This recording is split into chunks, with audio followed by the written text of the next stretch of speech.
Okay. There she goes. Yes, there she goes. Hey, I'm Jerry Don Nunn, and I want to thank you for fitting me into your gay agenda today, Randy Stewart Rainbow. Oh my God, the full name. What did you talk to my mother? I would love to. I need to meet her. Um, you should She's a bring very, her with you to Chicago. she would come to anywhere she can go for free and stay in a hotel. Um, she's not coming to Chicago. She's coming to New York and she's coming to Palm Desert, Oh, but okay. she'll make it there eventually. Sure, yeah. So we have a lot in common, actually. We both our names are brandable, we're both gay. I actually just found out I'm 1.6% Jewish from Ancestry.com. Oh, Mazel Tov. Thank you. And I'm still learning, all the lingo and everything. So That meant congratulations. thank you. When did you first realize these political videos and everything were just catching on, and how did that evolve just from the beginning? Well, I mean, it's kind of a long and winding road. And not to plug my books, but I will. But my first book, which is a memoir, kind of gives you the whole story and takes you through the whole journey. But long story short, I was a frustrated performer working in an accounting office as a receptionist in my 20s and started a blog. And that kind of led to doing some comedic videos where I would tackle hot topics, mostly entertainment stuff. And one day I made a video called Randy Rainbow is Dating Mel Gibson, which was sort of my first discovery of this gimmick of plugging myself into the headlines. And that went a little viral uh, for the time. And for me, it was very viral. And I just kept going with that shtick. And then, I followed the bouncing ball of whatever everyone was talking about at the water cooler.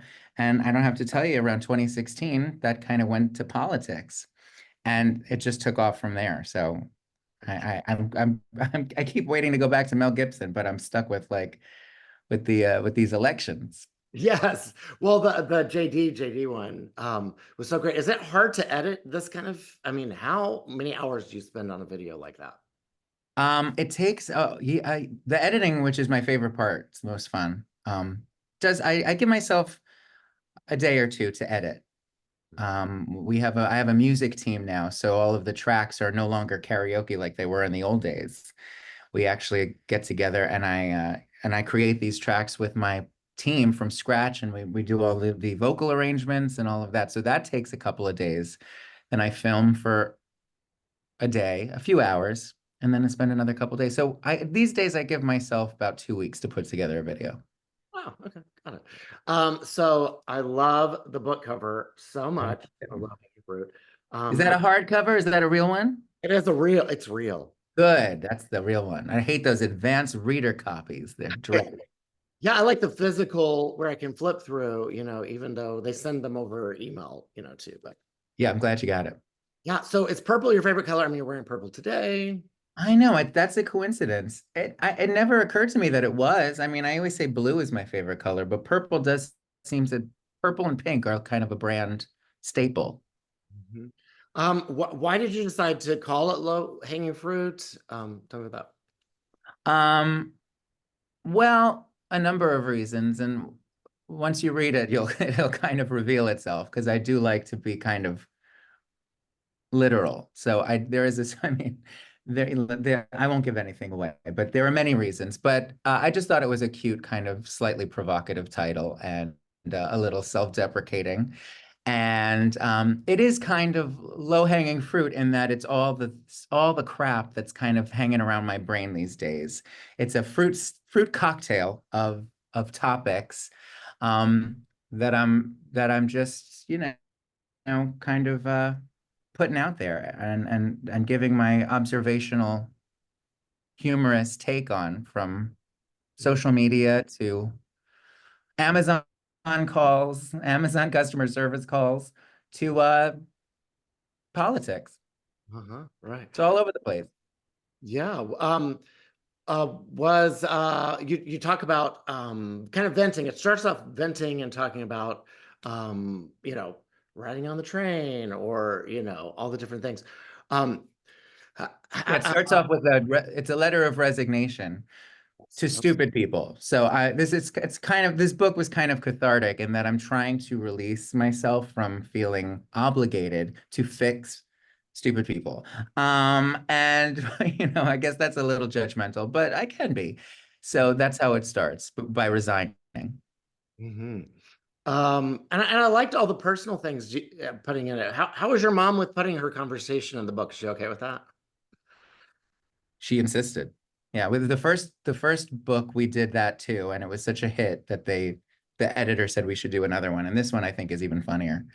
And I would like to tell your are people listening or just reading or seeing or what's happening?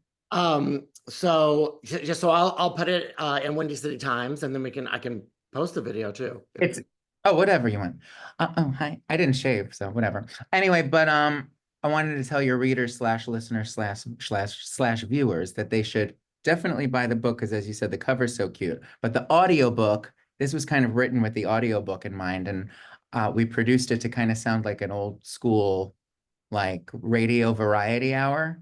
So there's sound effects and special guests and music. So I hope everyone listens to the audio. And my mother makes an actual appearance and reads her part. Oh, I love that. And I like the Yeah, idea of it's good. special guests, kind of inserting that in. Yeah, there's two guest essayists written from the perspective I wrote them, but it's written from the perspective of sort of characters. One being my cat, who Yelp reviews her experience living with me, and on the audiobook, she's voiced by the fabulous Pamela Adlon of King of the Hill and Better Things. Nice. I was wondering if you've heard from a lot of the people that you've mentioned, and do throughout the years or whatever. And then do you have to get permission to like write about Jacob Elordi or how's that work? No. No, they've got lawyers and stuff to tell me what I can and can't write about. I'm allowed to write about Jacob Elordi all I want. Okay, cool. Yeah, I do discuss my body envy, and Jacob Elordi is sort of the target of that. But listen, there are worse things, Jacob Elordi. Yeah. And I thought it's interesting you have Zachary Quinto on your phone. I thought that was cool. I do, yeah. I go through a list of all the things that I'm famous for and some things that I'm not. One of them is that I have people like Zachary Quinto and Dana Bash in my phone. Nice. What's one part of the book that wound up on the cutting room floor that you didn't get to put in or didn't fit in? Um, what did I not put in this one? Or maybe I save for. can't think of anything. You know, when I put this sort of like worked out exactly. I wrote this while I was on tour, so it was kind of I was down to the wire for my deadline, but all of the things that I wanted to talk about ended up working out perfectly to be the exact amount of pages that I needed for this book. So I literally finished my tour, finished the book, and it was all perfect. So we did not have much on the cutting room floor. I saw you at the It's Chicago. uncut. I saw you at the Chicago Theater. You did a wonderful job. I mean, the crowd just loved it. And Thank you. I thought it was interesting. A lot of straight people, a lot of straight people. You got a big, Yeah. yeah. I have a very eclectic demographic, which I didn't really appreciate until I started doing the live shows. But it's kids age 8 and senior citizens, all the way up to senior citizens. Lots of straight people, of course, some gay people, and everything in between. Yeah. Love it. Yeah, it's so important to some of the work that you've done politically and how do you navigate, political comedy, out in the world? Navigate political comedy. Well, I mean, these days it's kind of easy because there's so much material. So I just turn on the TV and wait for Wolf Blitzer to tell me what to sing about. Do you have a favorite musical of all time? That's very political. I don't like to um one of my go-to answers are I have many, many, many. We'll be here all day, but Sondheim, Into the Woods and Sweeney Todd, those are the top two of Okay. all. But I love Wicked, I love Les Mis, I love everything. Looking at Mhm. my wall, I have a huge wall of Broadway window cards. I love that. Do you there was you mentioned Don't Tell Mom the Babysitter's Dead, the musical. What are your thoughts on these 80, these nostalgic things like Back to the Future and Beetlejuice, all these being turned into musicals? What's your opinion?